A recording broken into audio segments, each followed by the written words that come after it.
Hi hello అందరూ ఎలా ఉన్నారు? బాగున్నారా? క్రేజీ జోష్ యూట్యూబ్ ఛానల్ స్వాగతం. ఈ వీడియో వచ్చేసి తెలంగాణ స్టైల్లో మటన్ ఫ్రై కర్రీ అన్నమాట. బోన్లెస్ మటన్ ఫ్రై కర్రీ, తలకాయ బుక్క కూర అన్నమాట. 2 కర్రీలు అయితే వండడం జరుగుతుందండి. అయితే ఈ మధ్య కుకింగ్ వీడియోస్ అయితే పెట్టడం లేదు.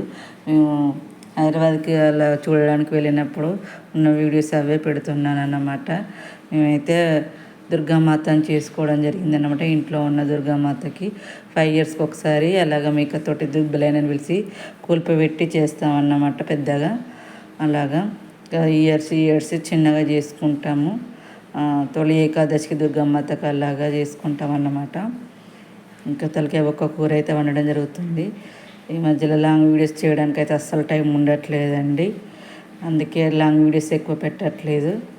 ఇంకా స్టవ్ వెలిగించి గిన్నె పెట్టేసుకొని, గిన్నె వేడైన తర్వాత ఆయిల్ పోసుకొని, ఆయిల్ వేడిన తర్వాత లవంగాలు, యాలకులు, జీలకర్ర, చెక్క, అలాగా బిర్యానీ ఆకు, అలాగా మసాలాలు అయితే వేయడం జరుగుతుంది. ఇదైతే చాలా తక్కువ స్పైసీతో చేస్తున్నాం అన్నమాట. అలాగే పచ్చిమిర్చి, ఉల్లిపాయలు కూడా వేయడం లేదన్నమాట. మొత్తం ఫ్రై స్టైల్లో చేస్తున్నాము. అసలు ఒక చుక్క కూడా వాటర్ పోయట్లేదు అనమాట. అందులో ఉన్న వాటరే సరిపోతుంది. అలాగా నీట్గా క్లీన్ చేయించుకోవాలండి. తలకాయ బొక్క కర్రీ అయితే మేకను కోసే వాళ్ళకే కొయ్యేస్తుంది. దాన్ని కాల్చి చేసి క్లీన్ చేసేసరికి మన వల్ల అయితే అవ్వదు. అలా క్లీన్ చేయించుకున్నాం అన్నమాట. తర్వాత శుభ్రంగా కడుక్కోవాలి. 1-2 సార్లు కడుక్కొని అలాగా అవి వేడైన తర్వాత మటన్ తలకాయ బొక్క కూరని అయితే వేస్తున్నాను అన్నమాట. చూడండి, తలకాయ బొక్క క్లియర్గా కనబడుతుంది. అలా మొత్తంగా వేసుకోవాలి. పచ్చిమిర్చి, ఉల్లిపాయలు ఎందుకు వేయట్లేదంటే 1-2-3 రోజులు ఉండాలంటే వేయొద్దండి, తొందరగా పాడైపోతాయి. ఇంకా మేము ఉండాలనుకుంటున్నాం కాబట్టి అలాగా చేస్తున్నాం అన్నమాట. ఇది హెల్త్కి కూడా చాలా మంచిదండి తలకాయ బొక్క కర్రీ. అందులో ఇంకా చాలా మంచిది అన్నమాట హెల్త్కి. మనకి ఎలాంటి బోన్ సమస్యలు ఉన్నా, నర్వ్ సిస్టమ్ ప్రాబ్లమ్స్ ఉన్నాయి, ఇలాంటి ప్రాబ్లమ్స్ ఉన్నా క్లీన్ అయిపోతుంది అన్నమాట. అలా వేసిన తర్వాత తగినంత పసుపు, తగినంత అల్లం అయితే వేసుకోవాలి. ఇందులో బ్రెయిన్ ఉంటుందండి. బ్రెయిన్ సమస్యలు ఉన్న వాళ్ళకి బ్రెయిన్ ఫ్రై కానీ ఇలాగా ఇందులోనే ఫైనల్గా వేసుకుంటే ఉరికిపోతుంది అన్నమాట. ఫస్ట్ వేయద్దు, అంత అంత కలిపిలు అవుతుంది, అంత ఇచ్చుకపోతుంది అన్నమాట. బ్రెయిన్ షేప్ ఉండదు. మనమైతే ఫైనల్లో వేసుకుంటే ఎలా ఉంచిన బ్రెయిన్ అలాగే ఉంటుంది అన్నమాట. సైడ్కి బ్రెయిన్ ఫ్రై అయినా చేసుకోవచ్చు, బాగుంటుంది. ఇంకా నేత అంతా మొత్తంగా వేసి కలుపుతున్నాను అన్నమాట. చూడండి, క్లియర్గా కనబడుతుంది. ఎక్కువ బోన్స్ అలా ఉడికించుకోవాలన్నమాట. ఇలా ఉడికించుకొని ఇంట్లో పొగలు వస్తున్నాయి చూడండి. చుట్టాలు ఉండేసరికి మధ్యలో తీయడానికి అయితే అవ్వలేదన్నమాట. ఇంకా నేను సురేంద్రపురి వీడియోలు, స్వర్ణగిరి, యాదగిరి గుట్ట ఇలా వీడియోస్ అయితే పెట్టడం జరిగింది. చార్మినార్ లాంటి చాట్ వీడియోలు పెట్టడం జరిగింది. బిర్లా మందిర్ కూడా, గోల్కొండ కోట ఇలాగ వెళ్ళినవి అన్నీ పెట్టడం అయితే జరిగిందండి. ప్లీజ్ చెక్అవుట్ చేయండి, చాలా బాగున్నాయి వీడియోస్. అలాగే కారం వేస్తున్నాను అన్నమాట. కారం వేసేసి ధనియాల పొడి, మసాలా పొడి, ఇంట్లో చేసుకున్న గరం మసాలా, ధనియాల పొడి అయితే చేయడం జరిగిందండి. అలాగే పుదీనా మంచి నీట్గా శుభ్రం చేసుకొని నీటిలో కడుక్కొని పుదీనా, కొత్తిమీర అయితే వేయడం జరిగింది.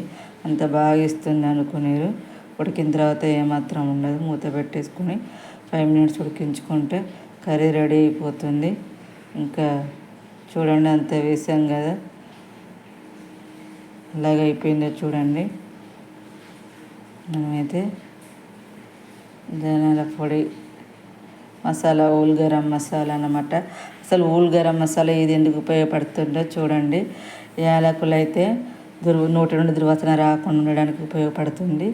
ఇంకా లవంగాలు అయితే పంటి నొప్పి ఉంటే లవంగాలు పెట్టుకోండి. అదే మనకు ఉంటుంది కదా, సాల్ట్ అయితే వేయడం జరుగుతుందండి. పిప్పళ్ళ నొప్పి ఉన్నప్పుడు అందులో లవంగం పెట్టుకోండి, పిప్పళ్ళ నొప్పి అయితే పోతుంది అన్నమాట. అలా గుచ్చుకోండి. ఇంకా చెక్క అయితే మనలో కొవ్వును కరాయించేస్తుంది అన్నమాట. గరం మసాలా కూడా మన బాడీ రక్త ప్రసరణ వ్యవస్థకు బాగానే పనిచేస్తుంది. హాట్ వాటర్లో వేసుకొని తాగండి. నాకు కడుపు ఉబ్బసరం ఉన్నప్పుడు క్లీన్ అయిపోయి కడుపు నొప్పి అయితే పోతుంది అన్నమాట. గోరెచ్చటి నీళ్ళల్లో వేసుకొని తాగితే నాకు ఫైనల్గా ఇలా కలుపుతున్నాను చూడండి ఎలా ఉన్నాయో. అందులో ఉన్న వాటరేనండి, నేనైతే వాటర్ వేయలేదు.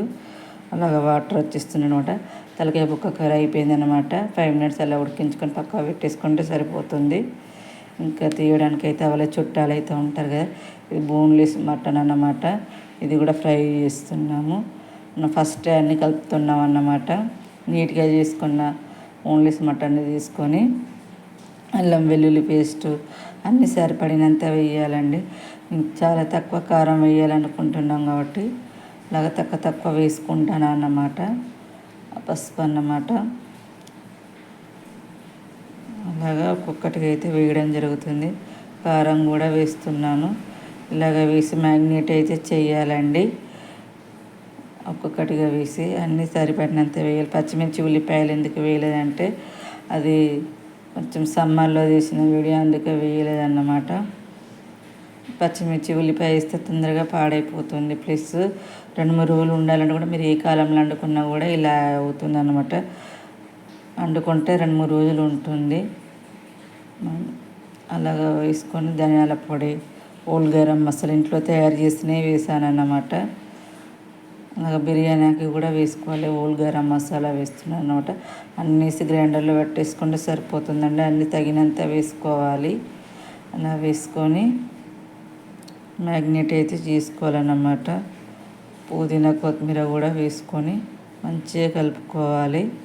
అటువైపు అయితే తలకాయ బొక్క కర్రీ అయితే అవుతుందన్నమాట. నైట్ అంతా నిద్రలు ఉండవు. ఎందుకంటే దుర్గామాతకు నైట్ పూటనే చేస్తారు. మా సైడ్ అయితే దుర్గామాత కొలుపు పెట్టుకొని ఇంకా 5 ఇయర్స్కి ఒకసారి అయితే ఇలా చేస్తారన్నమాట పెద్దగా. ఇయర్లీ వన్స్ ఆకాశ పండుగ కానీ, అది తొలి ఏకాదశి పండుగ కానీ, మన హోలీకి కానీ చేసుకుంటాం అన్నమాట 2 సార్లు. అలాగా అమ్మవారిని అలంకరించుకొని కొబ్బరికాయ కొట్టుకొని అమ్మవారిని మొక్కుకోవడమే అన్నమాట. ఇంకా ఇప్పుడైతే పెద్దగా చేసి చుట్టాలను పిలిచి భోజనాలు అయితే పెడతామన్నమాట. ఇంకా పుదీనా కొత్తిమీర అయితే ఫైనల్లీ వేయడం జరిగింది. వేసి ఇంకా మ్యాగ్నేట్ అయితే చేసుకోవాలి. మంచి కలిసేటట్టుగా ఆయిల్ కూడా ఇప్పుడే పోస్తున్నామండి. పోసి అలాగే గ్యాస్ వెలిగించి గ్యాస్ పైన పెట్టేస్తాము. అన్నీ వేసుకొని తగినంత ఆయిల్ అయితే పోస్తున్నాం. చాలా తక్కువ ఆయిల్తో చేస్తున్నాం అన్నమాట. మొత్తంగా కలుపుకోవాలి. ఇటువైపు అయితే తలకాయ బొక్క కర్రీ అయితే అయిపోయిందండి. ఉడికియడానికి అయితే చాలా టైం పడుతుందండి. నేను 2-3 నిమిషాలలో చూపెట్టాను కానీ చాలా టైమే పడుతుంది. నెమ్మదిగా ఉడికించుకోవాలన్నమాట. ఇదైతే మంచిగా మొత్తం కలిసేటట్టుగా కలుపుకోవాలి. బోన్లెస్ మటన్ ఇది 2 చూపెడుతున్నాను అన్నమాట. అలాగా వేసుకొని లవంగాలు, యాలకులు, చెక్క కూడా ఇప్పుడే బిర్యానీ ఆకు కూడా వేస్తున్నాను అన్నమాట. అది తొందరగా ఉడికిపోతుంది కర్రీ మటన్ లాంటిది. మనం అలాగా సోడా లాంటివి ఏమి వేయకుండా బిర్యానీ ఆకు వేసి చూడండి, తొందరగా మెత్తగా ఉడికిపోతుంది అన్నమాట. లవంగాలు, యాలకులు, చెక్క ఎందుకు ఉపయోగపడతాయో తెలుసుకుందామండి. చెక్క అయితే డౌట్ వెళ్ళి అందులోని కొవ్వును కరిగించడానికి ఉపయోగపడుతుంది అన్నమాట. ఇంకా యాలకులు అయితే మంచి సువాసన వస్తుంది, నోటి నుండి వాసన రాకుండా ఉండడానికి ఉపయోగపడుతుంది. ఇంకా లవంగాలు అయితే మనలో పిప్పల నొప్పులు ఉంటాయి కదండి, ఆ నొప్పుతో లేసినప్పుడు అందులో పెట్టండి. ఊళ్ళ దగ్గర నొప్పి అనేది పోతుంది. మంచి టిప్ అని చెప్పచ్చు. ఆ పెయిన్ అనేది తగ్గిపోతుంది మెల్లగా, ఒకటేసారి తగ్గదండి. ఇంకా అలా గంటకు పైగానే అలా చేసి పెట్టుకొని స్టవ్ వెలిగించి అలాగే పెట్టేశానండి. ఇంకా ఉడుకుతుంది అన్నమాట. మనం మొత్తం ఇప్పుడే వేసాం కాబట్టి ఫైనల్ సాల్ట్ వేసుకుంటే సరిపోతుంది. సాల్ట్ వేస్తే తొందరగా ఉడకదు అన్నమాట, అందుకే వేయలేదు. చూడండి అందులో వాటర్ వచ్చేసాయి. ఇంకా మా క్రేజీ జోష్ యూట్యూబ్ ఛానల్ని అయితే ప్లీజ్ సబ్స్క్రైబ్ చేసుకోండి. అలాగే లైక్ చేయండి, షేర్ చేయండి, కామెంట్ చేయండి. నేను పెట్టిన లాంగ్ వీడియోస్ అయితే చెక్అవుట్ చేయండి. ఈ మధ్యలో కుకింగ్ వీడియోస్ అయితే లేట్ అవుతుంది, అసలు అవ్వట్లేదు అన్నమాట. పనులతో బిజీగా ఉన్నామన్నమాట, అందుకే షార్ట్స్ అలాగా పెట్టడం జరుగుతుంది. మా ఛానల్ పైన మీ లవ్ అండ్ సపోర్ట్ ఎప్పుడు ఇలాగే ఉండాలండి. ఇంకా 2 కర్రీస్ అయితే చూపించడం జరిగిందండి తెలంగాణ స్టైల్లో. స్టైల్లో పెద్ద వంట నేనే చేశాను, ఎలాగ ఉందో చెప్పండి. ఇంకా చుట్టాలతో అయితే నిండిపోతుంది. ఇంకా కలకలాడుతున్న అందరినీ తీయడానికి అయితే నేను ఇష్టపడను, అందుకే చూపించడం లేదండి. అలాగే ఫైనల్ సాల్ట్ అయితే వేయడం జరుగుతుంది. అలా వేసి 10 నిమిషాలు ఉడికించుకుంటే అయిపోయినట్టేనండి. ఇంకా నేను పెట్టిన లాంగ్ వీడియోస్ ఎలా ఉన్నాయి, నేను లాంగ్ వీడియోస్ ఎలా చేస్తున్నానని కామెంట్లలో చెప్పండి. ఇంకా నాకైతే 500 సబ్స్క్రైబర్స్ అయితే అయినారండి. నేను ఒక 10 మంది 20 మంది అవుతారా కాదా అనుకున్నాను, కానీ ఫైనల్లీ 500 సబ్స్క్రైబర్స్ అయితే అయినారు. ఇలాగే నా ఛానల్ సపోర్ట్ చేయండి. Thank you so much. మరొక వీడియోతో మళ్ళీ కదా. Thank you so much.